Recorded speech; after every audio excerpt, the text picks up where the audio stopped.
Hi guys, happy Deepavali. வீட்டில் செஞ்ச குலோப் ஜாமுன் அப்புறம் பிரியாணி, சிக்கன் பிரியாணி பண்ணியிருந்தேன். ரொம்ப அருமையாக வந்திருந்தது. கடவுளோட அருளால் எல்லோரும் சந்தோஷமாக சாப்பிட்டோம், சந்தோஷமாக கொண்டாடினோம். சிக்கன் 65, தயிர் பச்சடி, முட்டை, அப்புறம் கொஞ்சம் ஒயிட் ரைஸு எல்லாமே பண்ணியிருந்தேன். அருமையாக எல்லாமே நல்லா இருந்தது. கடவுளோட அருளால் சாப்பாடு ரொம்ப சூப்பராக இருந்துச்சு. எல்லோரும் சாப்பிட்லாம் வாங்க. அப்புறம் பட்டாசு வெடிக்கிறதுக்கு எல்லாம் ரெடி ஆகிட்டோம்.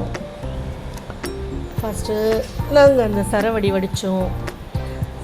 வடித்து எல்லோரும் சந்தோஷமாக கொண்டாடினோம். அப்புறம் நைட் ஷாட்டு மேலே போய் விளையாடினோம். ரொம்ப அருமையாக போச்சு. பார்க்குறவங்க எல்லாம் அந்த சந்தோஷமாக பாருங்கள். எங்களுக்கு சப்ஸ்கிரைப் பண்ணுங்கள், லைக் பண்ணுங்கள், ஷேர் பண்ணுங்கள், எனக்கு கமெண்ட் பண்ணுங்கள். சூப்பராக கொண்டாடணும்.